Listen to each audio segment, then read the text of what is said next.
Salut à toi jeune Homo sapiens, c'est Emilio pour Verfeuille, j'espère que tu vas bien. Et aujourd'hui je voulais te donner 5 conseils dans cette vidéo qui vont te permettre de bien manger, donc de donner de la bonne nourriture à ton corps sans pour autant te ruiner. Parce qu'aujourd'hui tu sais, on a cette idée reçue comme quoi ça coûterait forcément cher de bien manger. Si on veut acheter du bio, voilà, il faut forcément vendre un rein, tu vois, ou hypothéquer sa maison ou je ne sais quoi. Mais c'est pas forcément le cas. Si on s'organise, si on s'y prend bien, on peut tout à fait manger beaucoup plus sainement sans pour autant changer son budget bouffe. Si aujourd'hui tu as l'habitude, je sais pas, de faire tes courses au supermarché, d'acheter des produits un peu standard bas de gamme, probablement que les conseils que je vais te donner, si tu les appliques, tu n'auras pas forcément besoin de dépenser plus d'argent. Du coup, avant de te donner les conseils, je voulais un petit peu te partager mon avis par rapport au fait d'investir sur sa santé. Pour moi, en fait, c'est vraiment le meilleur investissement que tu puisses faire, le fait d'investir ton argent dans ta santé. Parce que réfléchis un petit peu, ta santé, si tu veux, c'est vraiment ce qu'il y a de plus important, parce que non seulement ça va te permettre d'être en bonne santé, ce qui est déjà super, mais en plus de ça, ça va avoir des répercussions sur absolument tous les domaines de ta vie. Tu vas être plus efficace, parce que plus concentré, tout simplement parce que ton organisme fonctionne de manière optimale. Tu vas être plus heureux, tout simplement parce que tes émotions et ta santé physique sont très liées. Peut-être que tu es au courant, mais voilà, les gens qui mangent n'importe quoi, qui se gavent de fast-food, en général c'est des gens qui de la même façon sont dans de très mauvaises émotions. Ils sont frustrés, ils sont souvent tristes parce que leur corps ne fonctionne pas de manière optimale. Alors qu'au contraire, quelqu'un qui mange bien, qui mange des fruits, des légumes, qui mange des produits naturels, cette personne-là, elle aura beaucoup plus de facilité à se mettre dans de bonnes émotions, à être heureuse, tout simplement parce que son corps et son esprit sont très liés, et en alimentant son corps, elle alimente aussi indirectement, si tu veux, son esprit. Donc pour moi c'est très important d'alimenter sa santé avant tout. Peut-être que si tu penses comme moi, tu seras d'accord avec moi, sinon tu as le droit aussi de pas penser comme moi, chacun pense un petit peu comme il veut. Cela dit, on va passer maintenant aux 5 conseils qui vont te permettre de manger sainement, de bien manger, même parfois des produits bio, sans y mettre plus d'argent. Donc premier conseil, c'est tout simplement d'aller dans les magasins bio et de prendre ce qui est en vrac. Donc qu'est-ce que c'est que le vrac, si tu sais pas ce que c'est? En gros, tu as des espèces de bornes où tu te sers toi-même.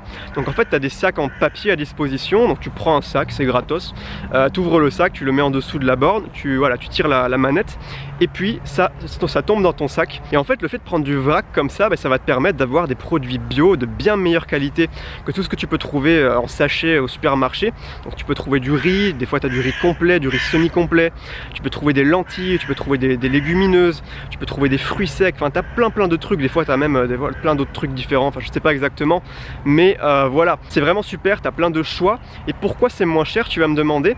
Mais simplement parce que si tu réfléchis un petit peu, le fait de mettre un produit en emballage, mais ça a un coût, et ce coût finalement c'est le consommateur qui le paye à la fin. Tu vas retrouver dans le prix aussi le coût de la mise en emballage, du conditionnement en emballage plastique. En plus voilà, c'est pas cool parce que ça fait plus de plastique dans l'environnement, et le plastique dans l'environnement, ça va dans les océans, ça fait des continents de plastique. Si tu n'es pas au courant, tu peux aller voir sur Google, tu tapes continent de plastique, tu vas voir ce que c'est. C'est pas joli. Bref, en gros, ça va te coûter moins cher et ça va être des produits de bien meilleure qualité. Donc ça, c'est le premier conseil, c'est de prendre un vrac dans les magasins bio. Au moins, voilà, pour tout ce qui est céréales, légumineuses, tu vas vraiment en avoir pour ton argent et pour ta santé. Donc, en deuxième, ce que je te conseille de faire, c'est de prendre des fruits et légumes bio. Donc tu vas me dire, oui, mais c'est super cher. Ok, c'est vrai que c'est plus cher.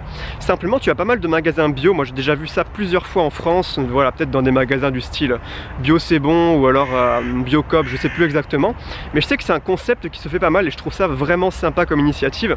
C'est des sortes de paniers de fruits et légumes qui sont à 10 €, et en fait ça te revient moins cher si tu achètes ce panier, et c'est vachement bien. Tu as par exemple, voilà, en fait c'est des sacs en papier, si tu veux, des grands sacs en papier dans lesquels tu vas trouver par exemple des bananes, des carottes, des courgettes, peut-être ils vont te mettre une mangue, tu vois, pour se faire plaisir de temps en temps, c'est cool aussi. Voilà, du raisin, enfin je sais pas, après ça varie, ils mettent pas tout le temps les mêmes trucs à l'intérieur, mais c'est vachement bien parce que simplement ça revient moins cher que si tu achetais tout séparément, et ça te permet d'avoir des vrais bons fruits et légumes bio. Donc les fruits et légumes bio, je rappelle, l'intérêt c'est que dans un premier temps il n'y a pas de pesticides, et en plus de ça c'est des fruits et légumes qui la plupart du temps sont beaucoup plus riches en nutriments que les fruits de l'agriculture traditionnelle, simplement parce qu'ils ont poussé dans de bien meilleures conditions. Bon, je suis en train de me faire bouffer par des moustiques polonais, là ils m'attaquent de partout, ils sont violents les moustiques polonais, putain. Bref, Troisième conseil, celui-là, ça va être un petit peu dans la continuité de ce que je te disais par rapport aux fruits et légumes, mais là ça va être de manger des fruits et légumes plutôt locaux. Donc ce que tu peux faire, si par exemple tu vas au marché, si tu as un marché avec des petits producteurs pas loin de chez toi, bah fonce, qu'est-ce que tu attends, vas-y. Les produits locaux en général ils seront meilleurs pour ta santé parce qu'ils auront parcouru de moins grandes distances et donc il y aura eu moins de temps entre le moment où ils ont été récoltés et le moment où tu les manges, donc plus de nutriments, parce que si tu n'es pas au courant, les nutriments se dégradent petit à petit au fur et à mesure que le produit attend, tu sais, que le fruit ou le légume il a été cueilli, il attend dans une caisse, bah là les vitamines elles se dégradent progressivement, c'est pas cool. En plus de ça, c'est bon pour l'environnement de manger local et de saison. Et puis en plus de ça, ça va être moins cher simplement parce qu'il n'y a pas le transport. Enfin, il y a du transport évidemment, mais ça va pas venir de l'autre bout du monde en bateau, tu vois, dans des caisses. Non, non, non, non.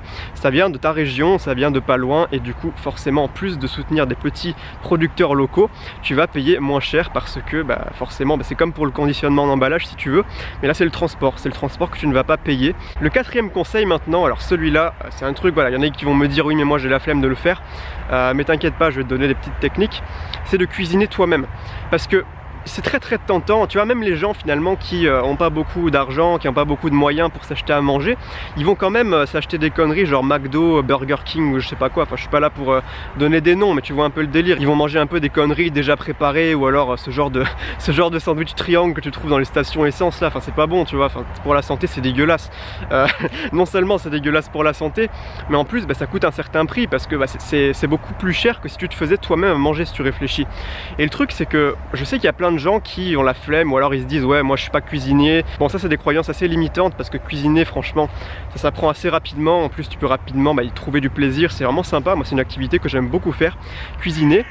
Mais en gros ce que tu peux faire si t'as pas envie de tout le temps cuisiner, c'est quelque chose que je peux comprendre, c'est tout simplement cuisiner en gros. Donc par exemple, je sais pas, si tu veux faire des spaghettis avec des légumes, de la sauce tomate, un truc comme ça, un truc assez sain, ce que tu peux faire c'est en faire beaucoup, comme ça te servira peut-être pour les 3 repas à venir.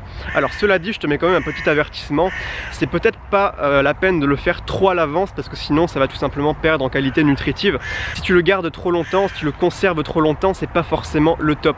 Du coup je te recommande de faire ça voilà, pour 3 repas maximum, mais ça peut quand même t'aider si t'as pas envie de trop cuisiner tout le temps. Ça peut t'aider tout simplement à cuisiner une fois pour plusieurs fois et puis du coup ça t'évitera d'aller manger des conneries au McDo, je sais pas où, mais voilà, c'est pas bon ces trucs, faut pas manger ça, c'est pas bon pour ta santé, c'est pas bon pour... enfin, voilà, c'est bon pour rien. Alors le 5e conseil maintenant pour manger sainement sans te ruiner, et celui-là mais franchement c'est le plus puissant de tous les conseils parce que non seulement ça va améliorer ta santé, parce que en plus du coup ça va améliorer ton portefeuille, bon, ça se dit pas améliorer ton portefeuille mais tu me comprends.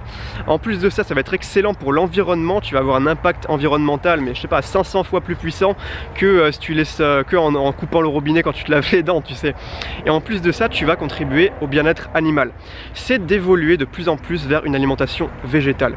Donc si aujourd'hui tu as l'habitude de manger de la bidoche à tous les repas, mais tu peux commencer par en manger moins et tu verras que dans un premier temps tu dépenseras moins d'argent parce que les steaks ça coûte beaucoup plus cher que les repas végétariens, et en plus de ça tu prendras rapidement goût à la cuisine végétarienne parce que c'est super bon.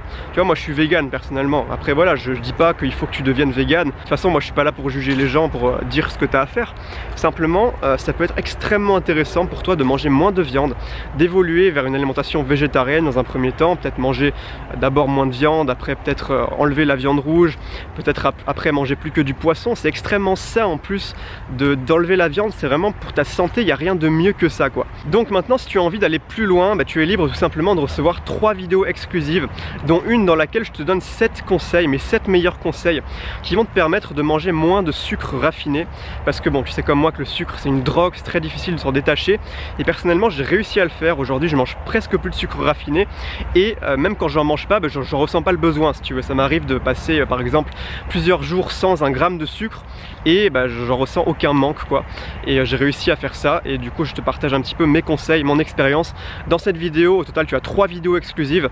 Pour les recevoir c'est par mail, tu as juste à cliquer sur le lien dans la barre d'infos, tu me laisses ton email et je te les envoie jour après jour. Donc bien sûr si tu as d'autres conseils que je n'ai pas dit pour manger sainement sans se ruiner, je t'invite à les mettre dans les commentaires, comme ça tout le monde pourra en profiter, comme ça voilà, on échange, c'est cool, on est là pour ça. Donc voilà, sur ce je te souhaite de passer une excellente journée, prends soin de ta santé, c'est le plus important, et on se retrouve très vite. Ciao.